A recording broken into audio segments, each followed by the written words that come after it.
Bismillahirrahmanirrahim. Assalamualaikum warahmatullahi wabarakatuh. Selamat datang kepada anak soleh solehah dalam mata pelajaran akidah akhlak. Jumpa lagi bersama Ibu Aminah. Nah, hari ini kita masuk pada bab yang baru, yaitu bab 5 tentang beriman kepada qada dan qadar ya.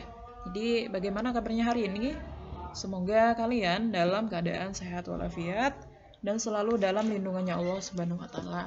Walaupun pelajarannya kita masih tetap daring, kita harus tetap semangat untuk selalu belajar dan mensyukuri apa yang sudah diberikan ya oleh Allah Subhanahu wa taala.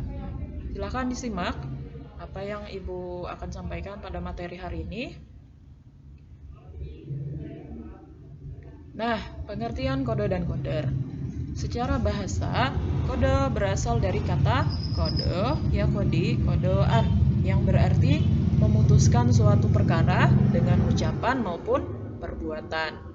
Sedangkan secara istilah, kata qada berarti putusan Allah tentang suatu perkara sejak zaman sebelum adanya alam ini atau disebut dengan zaman azali. Nah, kata qadar ya, secara bahasa berasal dari kata qadaro atau ya qadiru maupun qadaron yang berarti kuasa mengerjakan sesuatu. Nah, secara istilah qadar berarti ukuran atau aturan yang diciptakan Allah Subhanahu wa taala. Nah, itu tadi ya pengertian tentang qada dan qadar. Nah, qada dan qadar itu saling berhubungan erat, jadi tidak saling terpisah ya, tapi saling berhubungan. Qada yaitu keputusan Allah, sedangkan qadar ketentuan yang sudah ditetapkan oleh Allah atau keputusannya Allah terhadap kita, terhadap kehidupan makhluknya. Nah, jadi hubungan antara qada maupun qadar ibarat rencana maupun perbuatannya Allah. Beriman kepada qada dan qadar. Nah, bagaimana cara berimannya kepada qada dan qadar tersebut?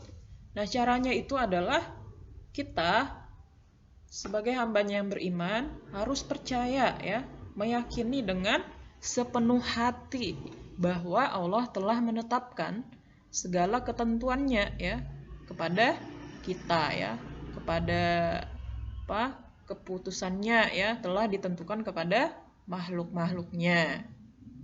Undang-undang ya, peraturan hukum secara pasti untuk segala yang ada yang mengikat antara sebab dan akibat segala sesuatu yang terjadi. Nah, maka sebagai seorang muslim harus mengimani qada dan qadar tersebut sebagai ketentuan dari Allah kepada diri kita. Nah, di dalam hadis qudsi disebutkan, siapa yang tidak ridho dengan qadaku dan qadarku dan tidak sabar dengan bencanaku yang aku timpakan atasnya, maka hendaklah mencari Tuhan yang lain. Nah, hadis riwayat Tabrani. Jadi jelas ya di dalam hadis ini bahwa takdir Allah adalah kehendaknya Allah Subhanahu wa taala. Tidak selalu sesuai ya dengan keinginan kita. Nah, di dalam surah Al-Mu'minun ya ayat 12-14 juga dijelaskan yang artinya, dan sesungguhnya kami telah menciptakan manusia dari suatu saripati dari tanah. Kemudian kami jadikan saripati itu air mani yang disimpan dalam tempat yang kokoh atau rahim. Ya, ketika ibu kita mengandung atau hamil. Kemudian air mani tadi kami jadikan segumpal darah, lalu segumpal darah itu kami jadikan segumpal daging. Lalu segumpal daging kami jadikan tulang. Lalu tulang itu kami bungkus dengan daging. Lalu kami jadikan dia makhluk yang berbentuk lain ya. Maka jadilah seorang manusia. Maka maha sucilah Allah, pencipta yang paling baik. Nah, jadi dari ayat di atas diketahui bahwa manusia ya telah ditetapkan. Adanya manusia telah ditetapkan Sebelum dilahirkan, manusia tidak mengetahui mau di mana tempat lahirnya, wujud atau wajahnya itu, apakah perempuankah ataukah laki-laki ya. Allah yang sudah menentukan.